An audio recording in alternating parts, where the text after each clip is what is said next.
Hi, Chris. You're now being recorded. Hi, Christina. I am being recorded and you are too. I have been waiting for you because I've been thinking about you all weekend. You are on your retreat. I'm ready for you to spill the beans. How are we? Well, first of all, just fill everybody in on what the retreat was, where it was, everything, the little details. Yeah, that's when you said retreat, and then I was thinking of like how many times do we do these debriefs on retreats? And it seems like it's like one every couple of months. Hey, ain't nothing wrong with that. I did come back with a pretty shitty cold, but it was well worth it. Our immune systems are a little suppressed after the last 18 months or so. Wow. Wow, wow, wow, wow, wow. 5 days. I got down there Wednesday afternoon, started Wednesday, got home last night. So, good, almost 6 days. And it just gets better and better, Christina. I mean, holy shit. Um, it's like when you think you have a finger on it and there's some sense of knowing or an understanding, it's like, okay, boom, the whole thing blows up. And, it just keeps evolving and getting better. So this retreat was down south, so south of LA. And we were with Dr. Carlos Warter, Warter. This is like the sixth or seventh time that I've worked with him and his in the group students. It's probably the most appropriate way of describing it.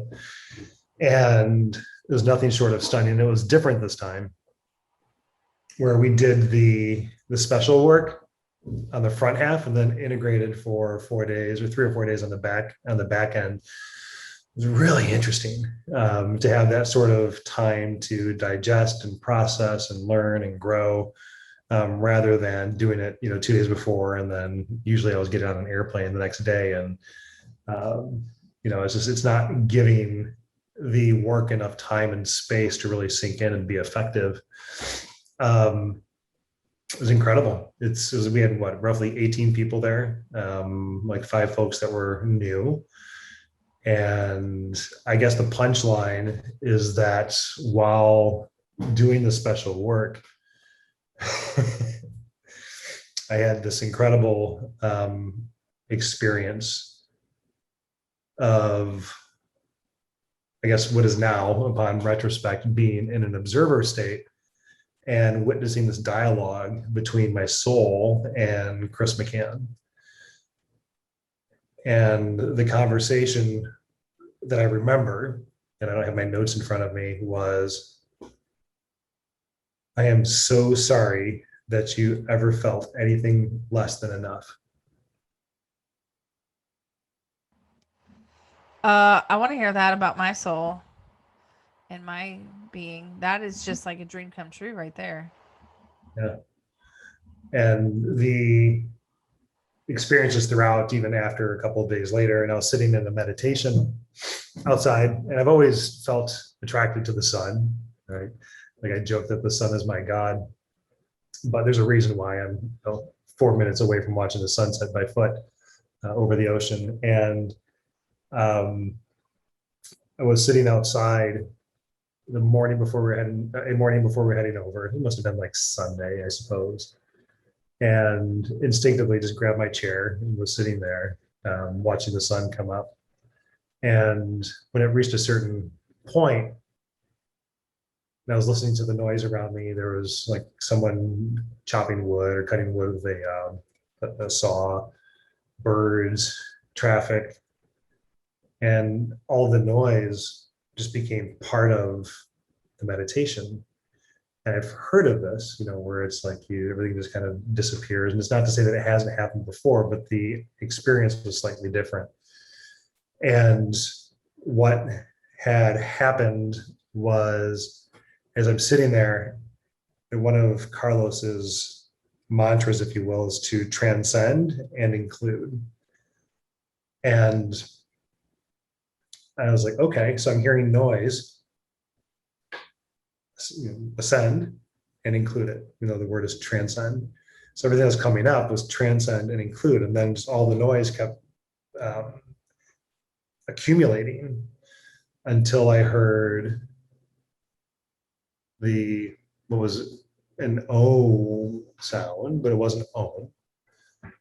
And I was just in space, in this white space, and letting all of it in. And as I was just letting in the light, I felt so loved, so supported, so seen, so melded. And the thought was, how naive is it of me to think that there's not enough? There was just abundance everywhere. And I just started giggling at like, how absurd it is to really get caught up and worry about the things that I do on a daily basis. It was stunning. And there were just so many little moments like that. And I'll pause because there's a lot to share here. And I just realized that like an hour is almost not enough to do it justice, but it was beautiful.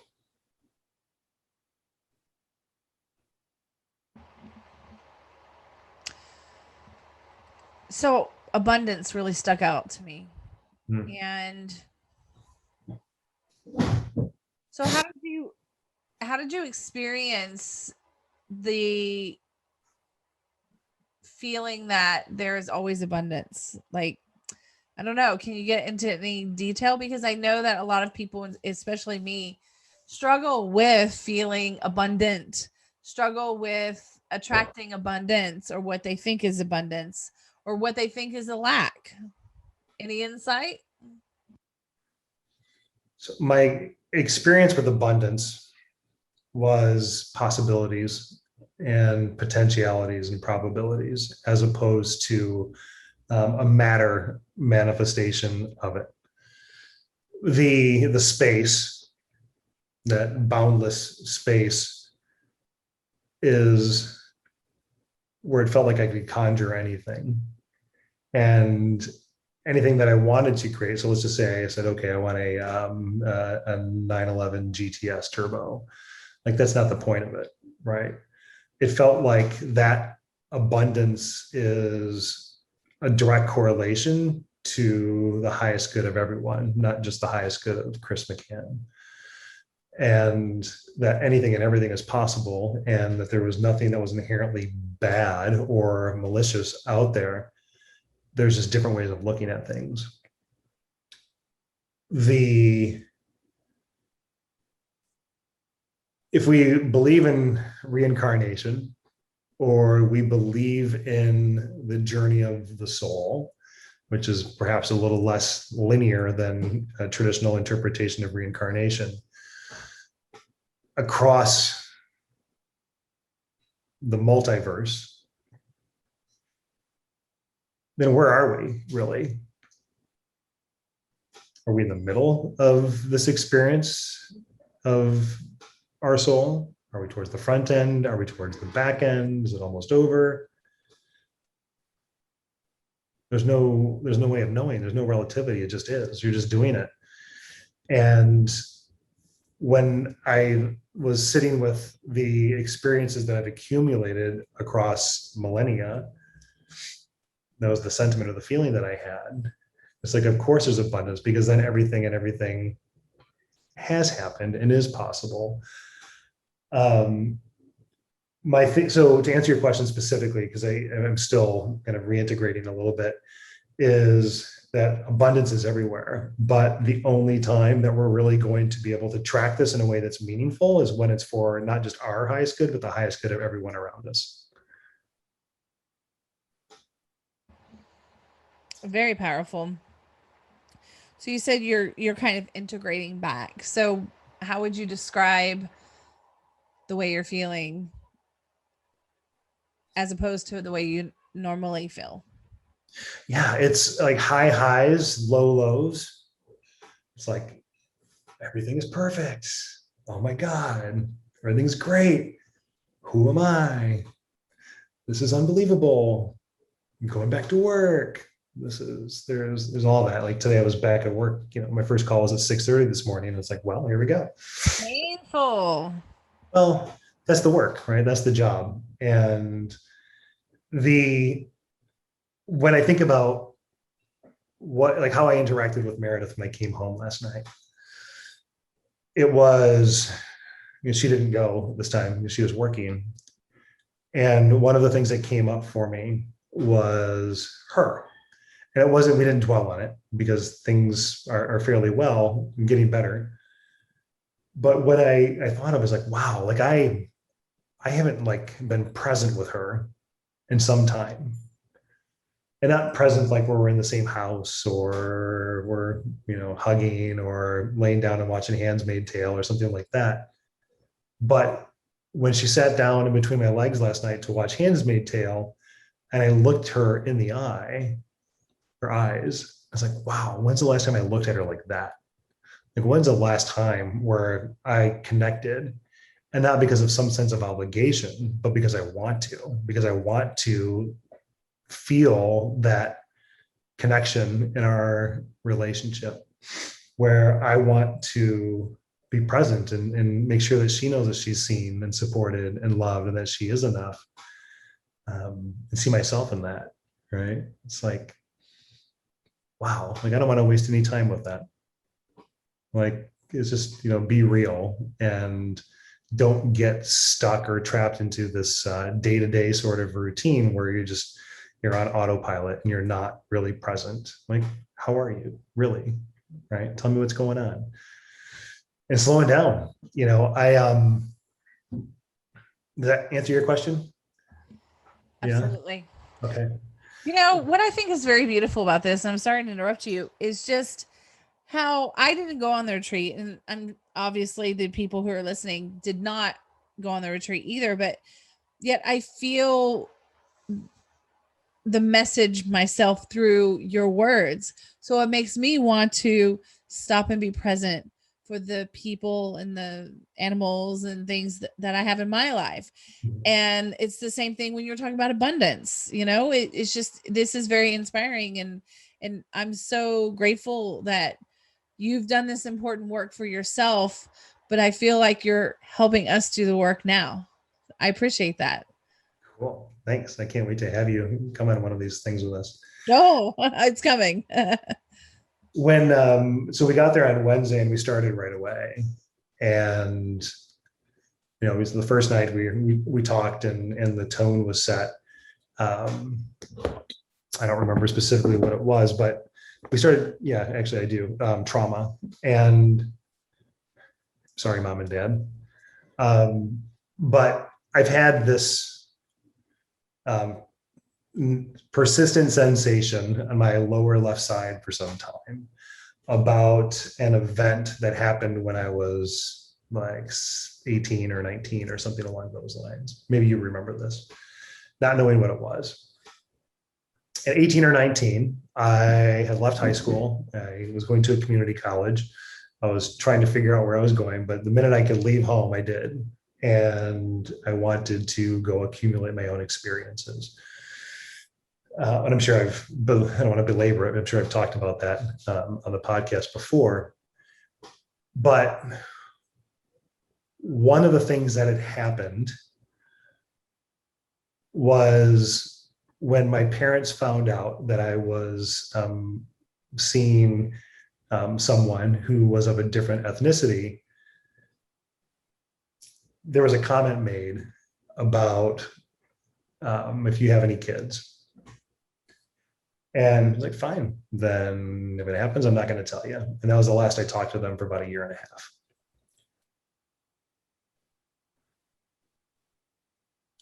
So I just forgot about it or glossed it over, right? My mantra is what's past is prologue. It got me to where I am now, and that's that. What wasn't addressed was I was horrible at psychotherapy. It's like, yeah, it doesn't matter. It's in the past. I don't care. This is, I want to focus on right now. And what I've come to understand is that was a detachment and a verbal abandonment. I didn't see it that way until very, very recently, like in the last couple of weeks. So the work I was doing ahead of time, to get ready for this retreat, with you, with Dr. Dan, with my own work, and then leading into the work with Carlos and the group. And from there, I was like, fine, I'll show you. Right. So bigger house, cars, motorcycle, right. Working, making really good money, more than my parents. And I was miserable.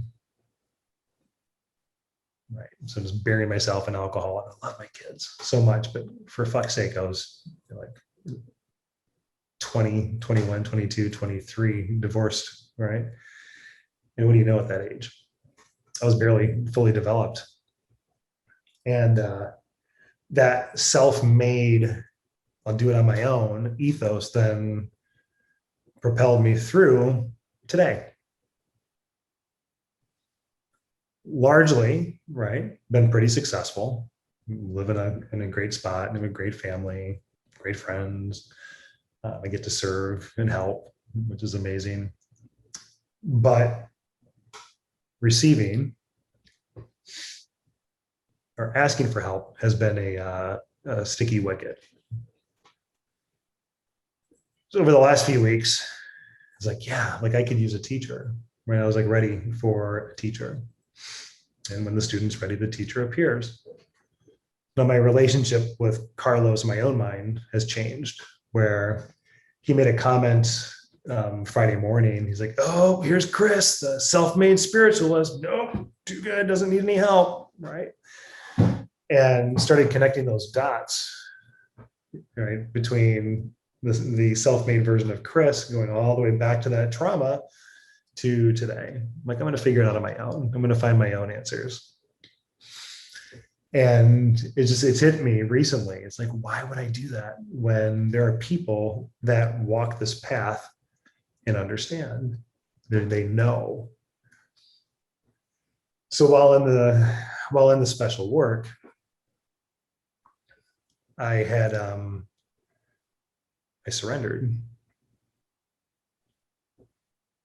I'm done fighting. I don't need to keep doing. And I was like trying so hard to not try, right? And it sounds funny, but I was trying so hard to not try because I know that I'm eager and I'm a seeker and that I have a lot of energy. And referencing the Barney Fife of energy work comment, how do I remember that. being present with that, right? So while laying there, and I was like, I submit.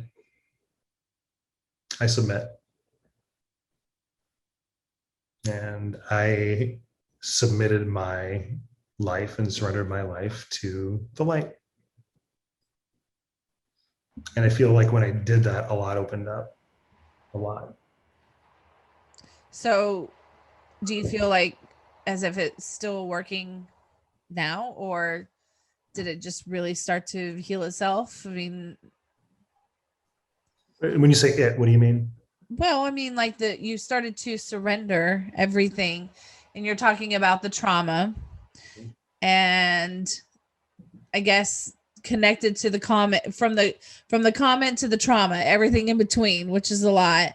So you said a lot of things are happening now, but I mean, our work is never done on ourselves. That's true. Do you feel like it's just by surrendering, it's happening without much effort? Don't fight it. Yeah.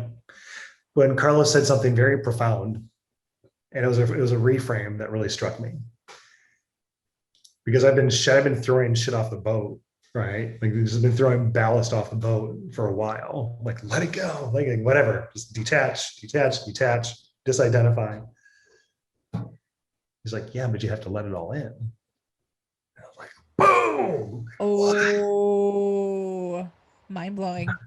Yeah. You have to let it all in. And I know that when I walk into a room, I carry a lot of energy. And I had asked, well, what does that mean? Like, what do I do with this? And how do I control it? And he's like, well, you don't control it. How do, he's like, with me, he's like, he comes in and then goes out, in and out. He's like, sometimes I'll keep it for myself, but largely I'm like, boom, boom, boom, boom, boom, boom, boom, and just transmute. And I clicked. It made sense, and that's what led to that beautiful little meditation under the rising sun, Sunday morning, where it's like, just let it all in, and be in the flow of grace. It's quite incredible. I'm soaking it in as we speak. So as the weekend went on, that was 5 days, you said, right? Yeah, I think it was 6. I'm looking at the notes right now. I think it was like a day 6. Yeah, day 6 is when we left. Yeah. Okay. I'm curious, as the psychic medium in me is curious. Did you have any spirit talk? Did you feel anyone around? What was going on? So I don't talk about extraterrestrials. Yeah. Good reason. Yeah. So I'm probably not going to.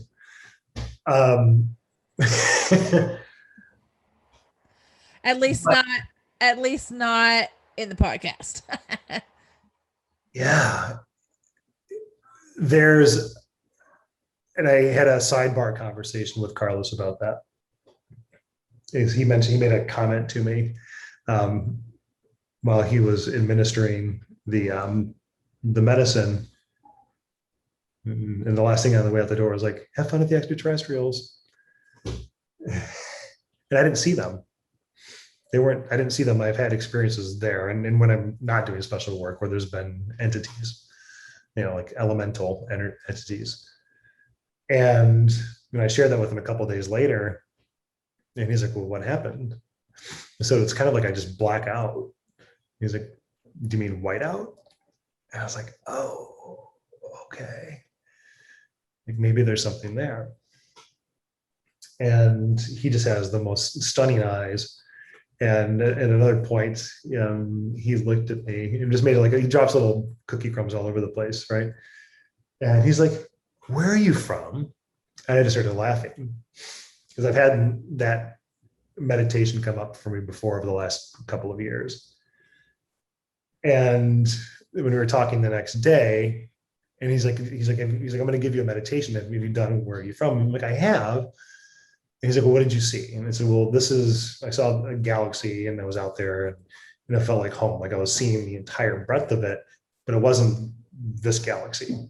I said, it was just somewhere in the universe. And I said, but when I got there and I realized that I was at home, it went from black with white stars to white with dark stars. And I was just floating. And his question to me then was, are you sure it was this universe? And I was like, well, no, of course not. He's like, okay. So the work is to ask about your residence of origin. He's like, you know where you're from, like what you come from. But where did you first incarnate? That's a whole other podcast on that experience last night with that meditation. Yeah, that's mind blowing to me because Yeah. I never considered that. No. In all honesty, do you think that I just feel very drawn to Earth? Maybe I originated on Earth as well, or is everyone in theory from somewhere else? Maybe not everyone. There are certainly highly elevated beings that exist, whether in this dimension or other dimensions. For me, when I've been presented with this scenario in the past, it's been a more like low level bliss, very technical foundation. And then I've seen others, which is more like Avatar, which is really green and biological. And that's the one that I lean into is green.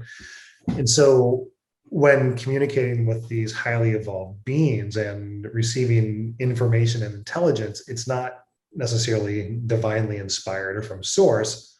It's an opinion, right? It's a suggestion or a recommendation. Um, and that's been interesting for me to discern like where these messages come from. But I had said, hey, like I don't sleep. Like I wake up at this time and I'm up for a couple of hours, and he's like, well, do you have anxiety? And I said, no, that's the thing. Like when I wake up, it's there are things going on up here that are nonsensical. Or I'll feel this elevated vibration. It's like this hum, like things are going on that wake me up. And he just started smiling. I was like, okay, good. I'm not nuts. No, maybe. But there are other nuts people that I can talk about this with, and have these experiences. He's like, well, do you meditate when that happens? I'm like, no, I usually take some more L-theanine and the melatonin and try to fall back to sleep. He's like, no, he's like, that's when you should meditate. He's like, that's when you're going to get more information about your origin of resonance. So, it's all over the place, right? It's relationships. My boys certainly came up, right? And like what kind of a father do I want to be with them now that they're getting older? And with Hudson, of course, with Meredith, with my family.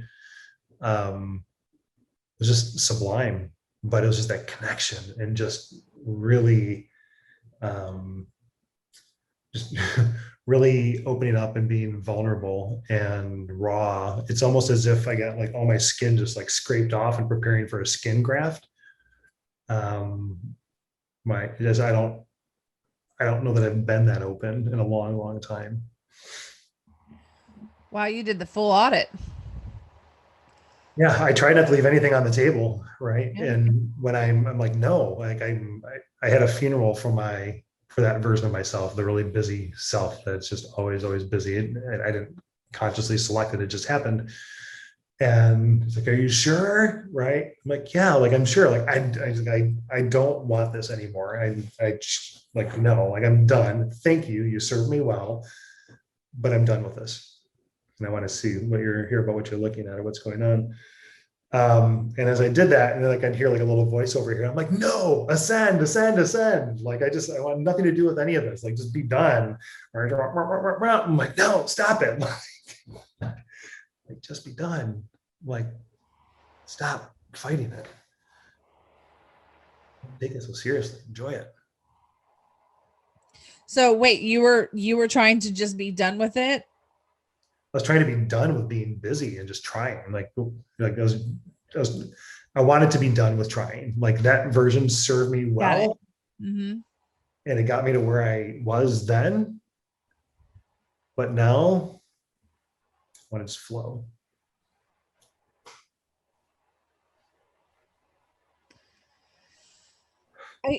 It's almost as if I'm having trouble talking, actually. It's almost as if I can feel something about you this whole time. And that's why I'm struggling to find words. I kind of feel like an idiot over here, like, I've got my records open. I did my prep work. And then here I am just almost paralyzed with this calm, healing kind of feeling. So I feel like I'm a little bit tapped into some of the clean slate that you're coming back with in a way, which completely relaxes me. I feel so good. So thank you for letting me enjoy that, even though I was not invited. There's a couple of other interesting things that happen too, which are more just like, other entities or energies. There's someone that's a friend of someone that was there last time, a young lady, probably 24, 25. And I met her a couple of weeks ago when we're over at my friend's house for his birthday party. And he's like, okay, I'm going to invite her, right? So that she has some familiarity. She gets to meet you. She meets Meredith. She gets to meet, Nate, et cetera. So then, when she comes, she's not overwhelmed. And you, of course, his wife. And when I saw her sitting there and she had arrived late, and I was like, okay, like I know you. And it was like, this will be fun to see like where this goes, right? And you've had those experiences before. We just connect, and there's that sense of familiarity. We didn't really talk about any of that when we met. There was a lot of people over, but like pretty instantly when we, started the work on Wednesday, and then on Thursday there was absolutely a connection. And Friday we were doing the work, and we had stayed in the same house, right? So we had chances to connect and talk. And on Friday, when we were doing the special work, I didn't know where she was at the time, but I got up and I started to walk around a little bit. And I hear, hey. I was like, hey, what's going on? And I wanted to just go, do you mind if I come sit and hang out? Like, no, not at all. We talked a lot about, and she works with the environment, right? And she's, work, and I don't want to like misstate, but, she's an advocate for, the environment. And we were talking about the work that I did with Adam, and how rooted that is, and how all these technologies have been embedded and hard coded into the earth. And I didn't want to take away from her experience, and I got up to leave, and I heard a little voice that said, sit down and just meditate for a couple of minutes. So I asked if we could do that. She's like, yeah, sure, go ahead. So we sat there, and I closed my eyes, and then like space, and then like things are just flying like super fast and just absorbing. And I opened my eyes, and she opened her eyes. I'm like, you saw that, didn't you? She's like, it's the true nature of our relationship. No. And all of the lifetimes and experiences that we've had. Wow. And yeah, it felt important to do that. I'm glad I listened to that voice. One, because to be able to go into that space, that oneness, or that one consciousness, and to sit across from them and see that felt great. But it also felt great that she could have that same experience and know that it was real, right? And so it was important to validate each other's experiences. It was beautiful, right? So then it was almost like we were afraid to make eye contact after that, because you could just stare at each other. You just went through each other's lives. Right. There's a lot. I mean, there's a lot there. You know what I mean? And it was really interesting. We had a different experience where we were doing this exercise about that. Wanted to take our highest moment where we felt most connected to source. And then you're moving your finger, like this, and the head stays still, the eyes follow. And then as you start to anchor into that experience, you raise your finger, and it's a technique. And so while we were sitting outside that, like a night, I think it was like Saturday night, maybe. Yeah, that feels right. Today's Tuesday. And we talked for like half an hour, and just like, how was your day, and like what's going on, and what came up for you. And Christina, as I was doing this with my finger, my left hand for some reason, which was an interesting choice because I am right-handed, like all of a sudden my finger starts to throb. And it was like boom, boom, boom, boom, boom, and it got hot.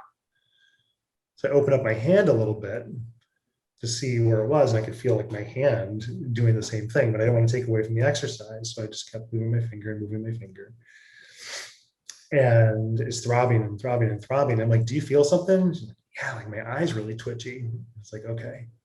So we just let it happen. And then I'm like, when we finally anchored the experience, and it's like, I don't know what I'm supposed to do with this. Like, it's still throbbing.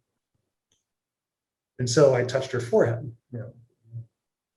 I closed my eyes, and I saw, it was like a purple diamond outline. It was orange on the outside, and there was like this yellow green color in there as well.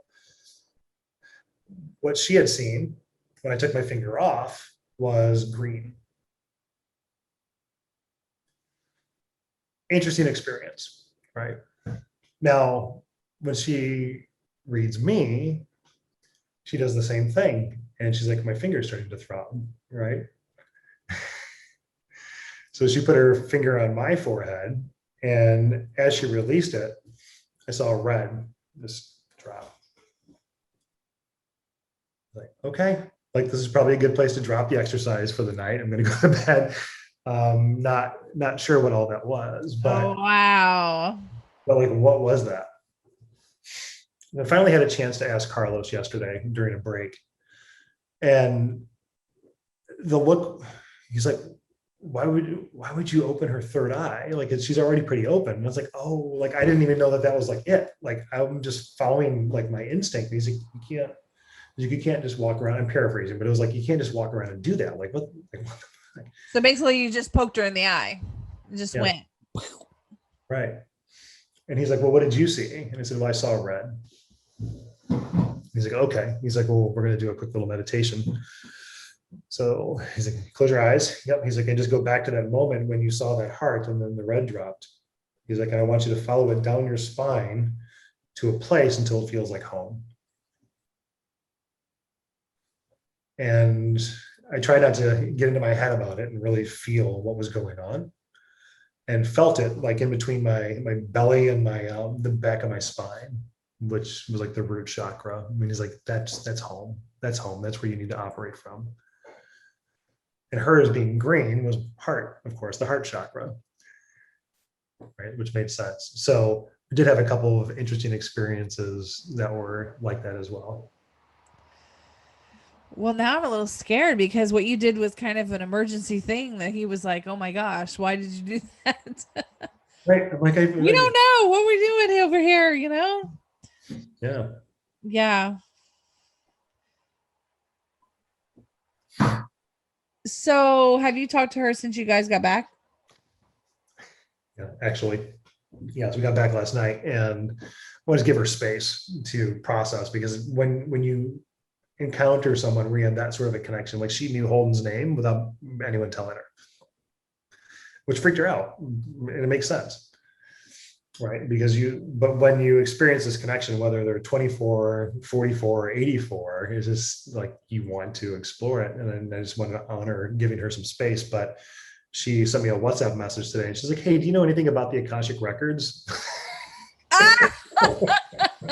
It all makes sense now, Chris. I'm like, yeah, that's the gateway drug, right? I'm like, I can show you that this weekend. And that's what you do. So, right. Oh, wow. No, you know, every mystery just disappeared with that comment. I'm like, oh, I get it. I get it. Yep. Yeah. The teacher showed up. That was you. But I mean, remarkable human. I learned a lot from her this weekend. Excellent.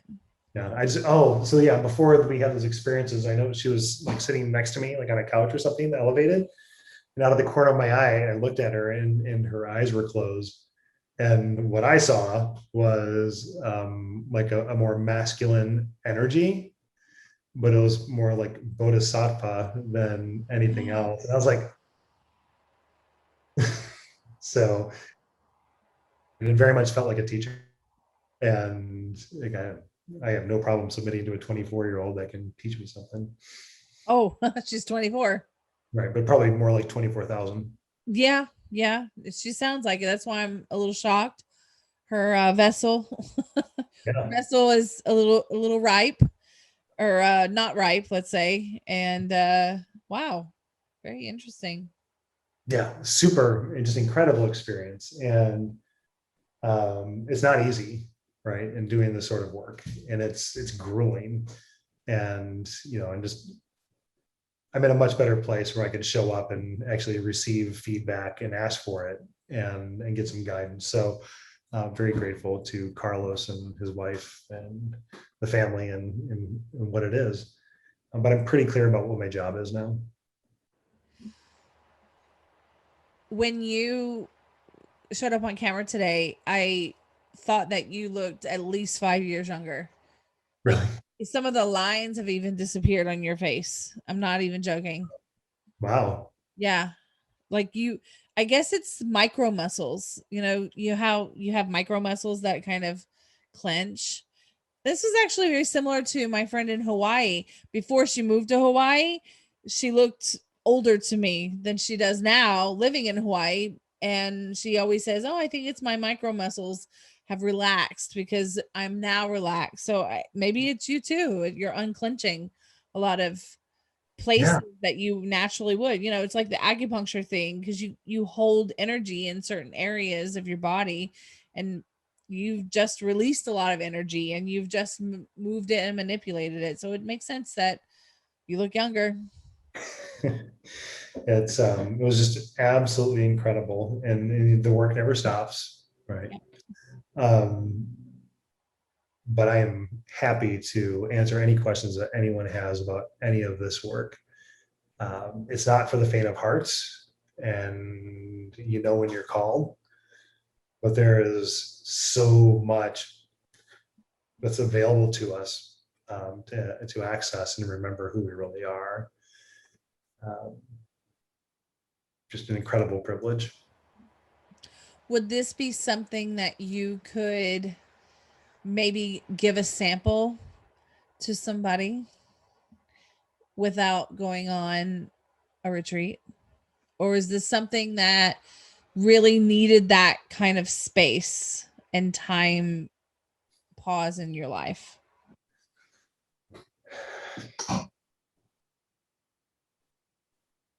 It's not easy work. And there are times where I'll take mushrooms or some other form of a psychedelic when I'm working on something specific.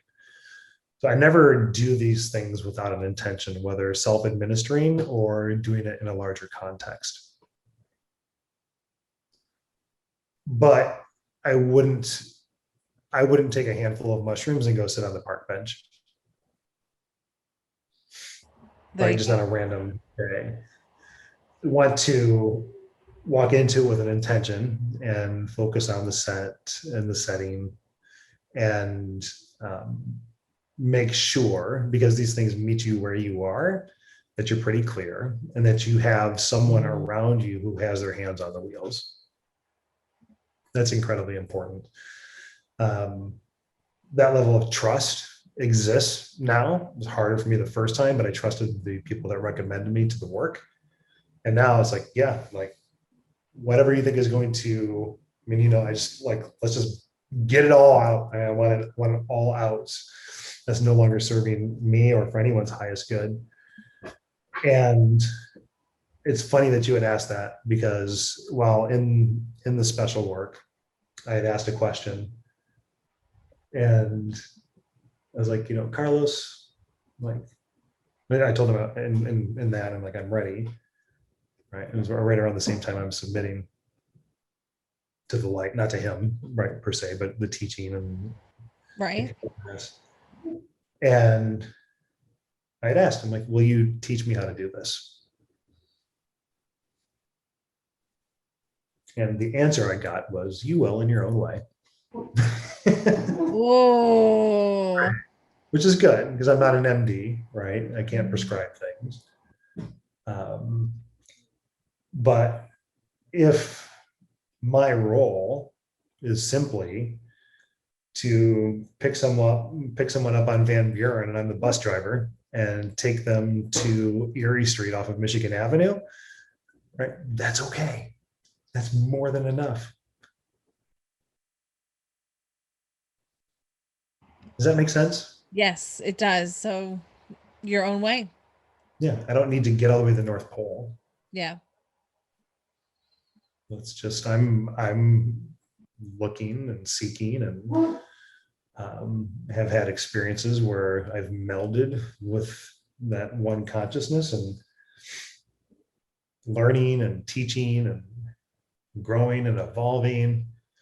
And I am at their mercy if they think that there's something that I can offer, because I do know some things, but other people know more, and no one knows it all.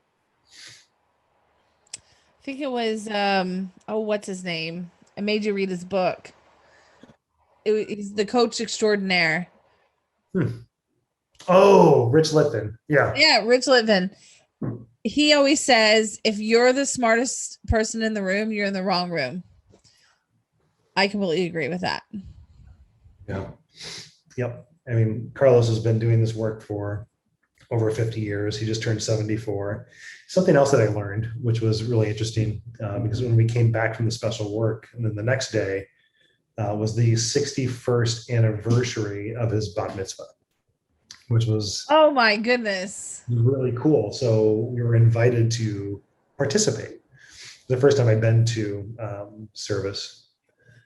I went out for a couple of hours, and it was really cool to sit there and have, like a hardcover version of the Torah in your hand and reading the English and the notes and getting an understanding. But as I'm like looking at the pages, I'm like, yeah, there's just a lot of, some like metaphors and, symbols and just different ways to interpret. There are a lot of different layers. So when I'd asked him, what is Judaism to you? He's like, well, it's a spiritual experience. He's like, but I've also had spiritual experiences with Sufism, with Islam, with Christianity, with others. But this is when this is home, right? And when I was explaining, as I was reading the Torah, or at least trying to follow along, because I don't read Hebrew or understand it, then he's like, well, there's many layers to the written word. There's as it appears, there's the symbols, there's metaphors, there's and the fourth layer is a secret. But when I've had experiences where that fourth layer comes up, it turns into a portal. So these are all coming back to Adam and doing the work in the teepee. These are, because as the cantor was singing, or reading rather, and singing, I was just thinking about hearing the calls to prayer when I've been in the Middle East, going to church and hearing choirs or the priest singing, the ritualistic aspects of it. And then, of course, being in the teepee or being in the sweat lodge, and how all these ancient technologies are embedded, and they are technologies, right? So Agreed. that things are working better now than they were 2,000 years ago. So yeah, super, super interesting. Holy shit. Yeah, pretty incredible. So the summary of it is holy shit. Summary of it is holy shit. Yeah. I'm to think that I ever felt like I wasn't enough, that my essence isn't enough. I can let the rest of it go. No, I'm not saying it's gone, that I can let it go overnight, right? It's I have this reference point that exists where these ways of being and these ways of operating, these operating systems, are no longer needed. And I can go through the upgrade and make room for what's next. Upgrade. I like that word. That's exactly what happened to you. Yeah, it's incredible. There is this other concept, which we can talk about later, but it's called, Keter, K-T-R, Hebrew, which is, wisdom, intelligence, and knowledge. So because I still wasn't talking overtly about extraterrestrials, but let me make sure I get this right, where the crown is drawn and wisdom exists here in the head, and intelligence exists here in the heart space, and knowledge is that sense of knowing right here in the root chakra, right? And so as I'm trying to articulate my interpretation of this in front of the group, so information is like, no, intelligence. Okay, intelligence could be from highly evolved beings or from entities that aren't necessarily divine messaging or things from source, right? And he's like, yes, absolutely. And I said, so then when I feel like my voice is clear, right? And then I have good thoughts, good words, good actions, similar to coming out of the teepee, then, and he's like, you feel it. I'm like, exactly, like that's it. And he's like, did you see how how you just changed? Like when you feel it and you have that much conviction, and it's not because you're over intellectualizing or you're trying to sound smart, or it's just information or intelligence that you're transmitting, right, or putting out there. it's that sense of knowing and feeling. And that hammered home a lot of the work that we've done together, work I've received on my own, and working even recently with Dr. Dan. It's that just being able to drop and operate in a fully integrated way with the higher self and the embodied self, and live from there. I hope to do that more often than not. Yes. Well, I'm proud of you, man. Absolutely proud of you. You have done some incredible work, and I can see it on your face. I mean, I would love a spiritual facelift as well. So It's just incredible. I needed to submit, and that word is a trigger word. And it's not submitting to Carlos or submitting to a book or a dogmatic way of thinking or a religion. It's like there's a better way to live. There's a better way to live. And whenever I listen to that voice, whenever I follow those instincts, it serves me well. It serves us well. And when I don't, there's dissonance and frustration and challenges, suffering. So why would I do that when it's so easy to just let it all in? So I have my records open, right?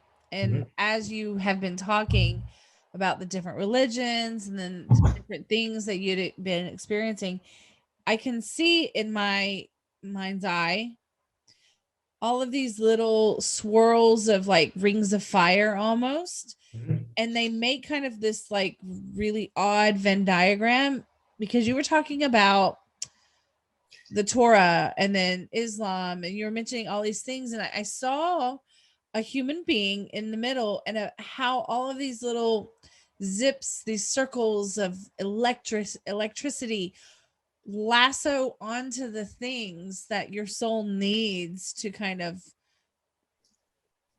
compartmentalize and just fill in the spaces.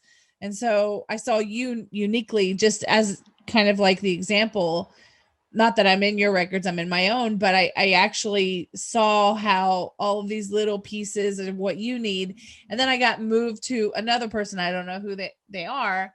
And I saw how different their little lights were kind of strung electrically. It's really incredible to feel that, like, you're being served just what the doctor ordered.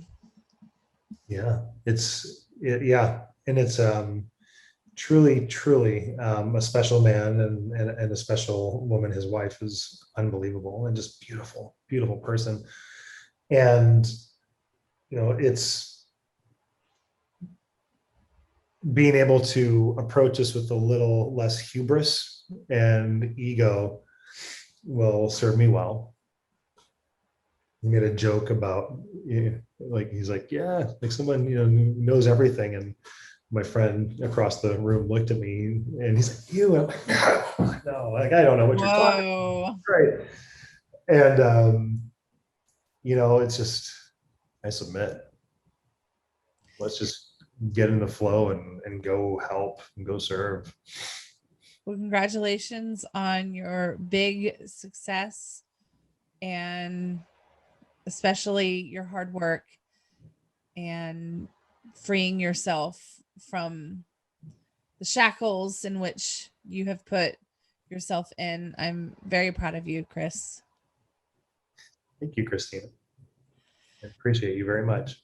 Yep. And I would like to say, with your new stance and position, I would definitely recommend booking some time with Chris, because I mean, he's a racehorse ready to go, especially right now. So definitely take advantage of this time period. He's ready to do it. He's ready to serve.